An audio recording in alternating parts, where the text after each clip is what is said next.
जय शिवराय मित्रांनो, रायगड जिल्ह्यातील भीमाशंकर डोंगररांगेत समुद्र सपाटीपासून साधारणपणे 1100 फूट उंचीवर असणारा तुंगीगड.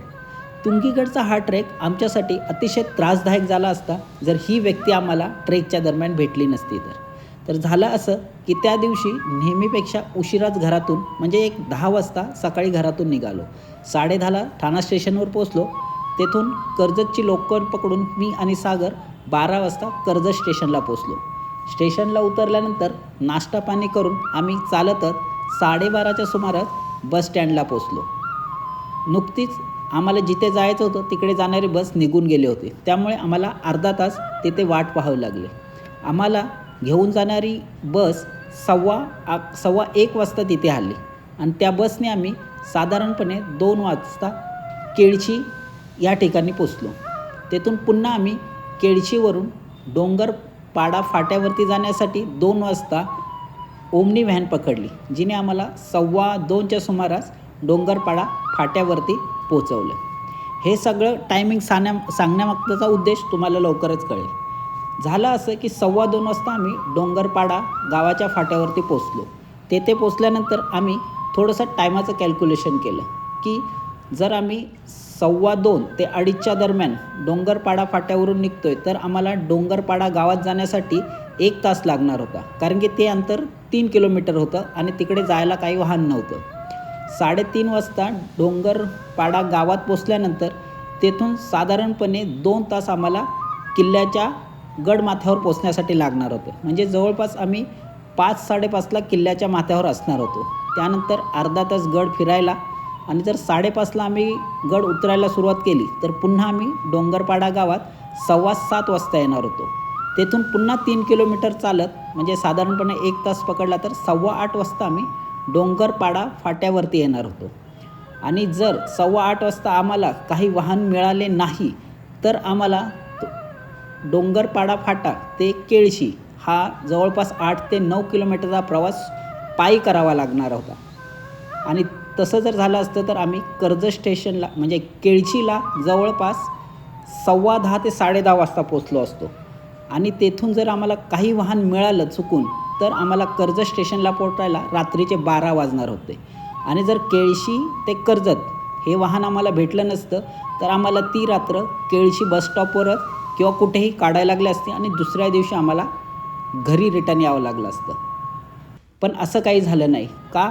कारण की जेव्हा आम्ही 2:15 वाजता डोंगरपाडा फाट्यावरती पोचलो त्यावेळी आम्ही वेळेचं कॅल्क्युलेशन केलं आणि डोंगरपाडा गावाच्या दिशेने चालायला सुरुवात केली. आणि थोड्याच वेळात आमच्या मागून एक डंपर आला. नकळतपणे आम्ही त्या डंपरला हात दाखवला आणि तो डंपरवाला थांबला आणि त्यांनी आम्हाला तेथून तो 3 किलोमीटरचा पट्टा त्याच्या गाडीतून आम्हाला डोंगरपाडा गावापर्यंत पोचवलं. त्यानंतर मग आम्ही साधारणपणे 4:30 वाजता आम्ही गडमाथ्यावरती होतो. अर्धा-पाऊण तास गड पाहून झाल्यानंतर आम्ही खाली उतरायला सुरुवात केली आणि गडाच्या माचीवरील तुंगी गावात 5:30 वाजता आलो. मग तेथून आम्ही 5:15पर्यंत डोंगरपाडा गावात आलो.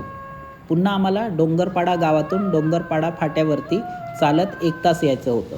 आम्ही चालायला सुरुवात केली आणि पुन्हा एकदा आमच्या बाजूनी एक बाईकवाला जात होता. आम्ही त्याला हात केला आणि त्याला विचारलं की आम्हाला फाट्यावरती सोडणार का? तर त्याने आम्हाला गाडीवरती बसण्यास सांगितलं. आम्ही नीट पाहिलं तर तो गाडीवाला तोच माणूस होता जो सकाळी डंपर घेऊन आम्हाला सोडायला आलेला. तोच आत्ता बाईकवरती आम्हाला तिथे भेटला आणि त्यांनी हा योगायोग म्हणावं का काय माहीत, पण त्यांनी आम्हाला तिथून जो 1 तासाचा रस्ता होता तो आम्हाला साधारणपणे त्यांनी 10 ते 15 मिनटात त्यांनी आम्हाला फाट्यावरती आणून सोडलं आणि तिथून तो परत पुढे त्याच्या कामासाठी निघून गेला. आता एवढा उशिरा त्या डोंगरपाडा फाट्यावरून सुद्धा ट्रान्सपोर्ट बंद झालेलं होतं. ज्या काही गाड्या येत होत्या म्हणजे मोटरसायकल किंवा ट्रक वगैरे अशा गाड्यांना हात दाखवूनच आम्हाला केळशीपर्यंत जावं लागणार होतं. 15 मिनटं झालं आम्ही त्या फाट्यावरती उभा होतो, पण एकसुद्धा गाडीवाला थांबत नव्हता.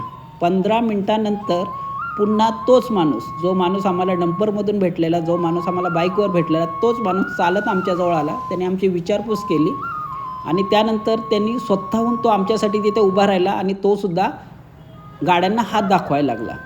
आणि 2च मिनटात समोरून 2 बाईकवाले आले आणि ह्याच्या थांबण्यावरून ते 2 बाईकवाले थांबले आणि दोन्ही बाईकवर, एका बाईकवर मी आणि एका बाईकवर सागर बसलो आणि त्या दोन्ही बाईकवाल्यांनी आम्हाला कशेळीला आणून सोडलं. बाईकवर बसताना आमचा थोडासा त्या बाईकवाल्यांशी संवाद झाला. त्यांनी विचारलं की तुम्ही अशा 8 ठिकाणी काय करताय? तर आम्ही त्यांना सांगितलं की आम्हाला गड किल्ले फिरायची आवड आहे, तर आम्ही इकडे गड पाहण्यासाठी आलो होतो. तर ते बोलले की हा गड जास्त फेमस नाही आहे, इकडे ट्रान्सपोर्ट नाही, तरी तुम्ही का आला? तर आम्ही त्यांना सांगितलं की आम्हाला असं अननोन गड फिरायला वगैरे आवडतात म्हणून आम्ही आलो. तर त्या मुलांनीसुद्धा आम्हाला चांगलंच अप्रिशिएट केलं की ठीक आहे, चांगलं आहे, तुमची आवड चांगली आहे, तुम्ही गड किल्ले फिरताय. पण त्यांनी आम्हाला हे पण बोलता बोलता बोलून गेले की आत्ता ते दादा होते, त्यांनी हात दाखवला म्हणून आम्ही थांबलो, नाहीतर तुमच्या थांबण्याने आम्ही थांबलो नसतो. म्हणजे एक प्रकारे तो माणूस आम्हाला देव माणूस म्हणूनच भेटला आणि त्याच्यामुळे आमचा हा बाकीचा प्रवास सुखकर झाला. मग त्या बाईकवाल्यांनी साधारणपणे 7 वाजता आम्हाला केळशीमध्ये सोडलं. त्यानंतर मग तिथं आम्ही एक ओमनी बघितली, पण तो ओमनीवालासुद्धा म्हणत होता की 8-10 शीटा झाल्याशिवाय मी कर्जतला जाणार नाही. त्यामुळे आमचा बऱ्यापैकी तिथे 20-25 मिनटं आमची तिथेच गेली. शेवटी आम्ही त्याला 60 रुपयाऐवजी 150 रुपये देऊ असं त्या गाडीवाल्याला बोललो. त्यानंतर तो आमच्याकडून 150च्या ऐवजी 200 मागत होता. म्हणजे जिथे 30-30 रुपये तिकीट होते, आमच्या दोघांची 60 रुपये होती, तिथं आम्ही 150 द्यायला तयार झालेलो, तरीसुद्धा तो 200 मागत होता.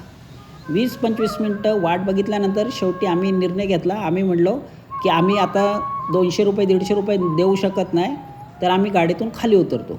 आम्ही गाडीतून खाली उतरणार तेवढ्यात 4 प्रवासी आणखी त्या गाडीत आले, गाडीत बसले आणि त्या ड्रायव्हरला जेवढ्या शीटा पाहिजे होत्या तेवढ्या फिक्स झाल्या आणि 150 किंवा 200 रुपये न देता आम्ही फक्त 60 रुपयामध्ये बरोबर 8 वाजता कर्जत स्टेशनला पोचलो. कर्जत स्टेशनला पोचल्यानंतर तासाभरात आम्ही मस्तपैकी बिर्याणीवरती ताव मारला आणि 10 वाजेपर्यंत तरी आम्ही आमच्या घरी पोचलो होतो. म्हणजे तो जो माणूस आम्हाला भेटला तो खरंच देवाच्या रूपाने आम्हाला 3 वेळा भेटला. 3 वेळेला त्यांनी आम्हाला मदत केली आणि त्याच्यामुळे आमचा हा ट्रेक एकदम आरामशीर आणि मजेत झाला. नाहीतर हा ट्रेक आम्हाला खूप त्रासदायक झाला असता. तर तुंगीगडाविषयी सांगायचं झालं तर कोकणातून खांडस गावातून भीमाशंकरला जाणाऱ्या गणेश घाटावर तसेच पेठवरून जाणाऱ्या व्यापारी मार्गावर लक्ष ठेवण्यासाठी भीमाशंकर डोंगर रांगेत 2 टेहाळणीचे किल्ले होते. त्यापैकी एक म्हणजे तुंगीगड. गडाच्या पायथ्याचे तुंगी गाव हे गडाच्या माचीवरच वसलेले आहे. गावात तुंगी मातेचे मंदिर आहे. मंदिरात तुंगी मातेची मूर्ती आहे. तसेच मूर्तीजवळ एक वाघ देवाची मूर्ती व एक सर्पशिळा आहे. मंदिराच्या बाजूला झाडाखाली शेंदूर फासलेले समाधीचे पाषाण आहेत. मंदिराच्या मागूनच तुंगीगडावर जाणारी वाट आहे.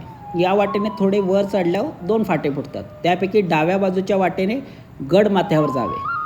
तुंगी किल्ला हा टेहाळणीचा किल्ला होता, त्यामुळे किल्ल्याचा गडमाथा अतिशय छोटा आहे.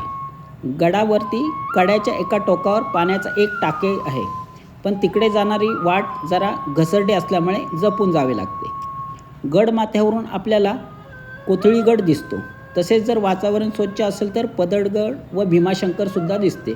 तसेच गडमाथ्यावरून आपल्याला चिल्लार नदीसुद्धा दिसून येते. कर्जतहून 2 मार्गांनी तुंगी किल्ल्यावरती जाता येते. कर्जतहून कशेळी गाव, पुढे डोंगरफाटा, पुढे डोंगरपाडा गाव करत गडाच्या पायथ्याचे तुंगी गावात जाता येते. आणि डोंगरपाडा गावातून तुंगी गावापर्यंतचा रस्ता कच्चा आहे, त्यामुळे या रस्त्याने खडा चढून 1.5 तासात तुंगी गावात पोचता येते आणि पुढे तुंगी गावातून 20 मिनिटात गडमाथ्यावर पोचता येते. किंवा मग खांडस हे भीमाशंकरच्या पायथ्याचे गाव आहे. या खांडस गावातून गणेश घाटातून साधारणपणे 2 तासात तुंगी किल्ल्यावरती जाता येते. या किल्ल्यावर पिण्याच्या पाण्याची, जेवणाची सोय नाही. तुंगी गावातील मंदिरात राहण्याची सोय होऊ शकते. या गडावर पावसाळ्यात जाताना विशेष काळजी घ्यावी. तर मित्रांनो, तुम्हीसुद्धा या अपरिचित गडाला एकदा अवश्य भेट द्या. गडावरती गेल्यानंतर गडाचे पावित्र्य राखा आणि गड संवर्धनात जास्तीत जास्त मदत करा. आपला हा व्हिडिओ जास्तीत जास्त शेअर करा, व्हिडिओला लाईक करा आणि आपल्या यूट्यूब चॅनलला सबस्क्राईब करा. धन्यवाद मित्रांनो.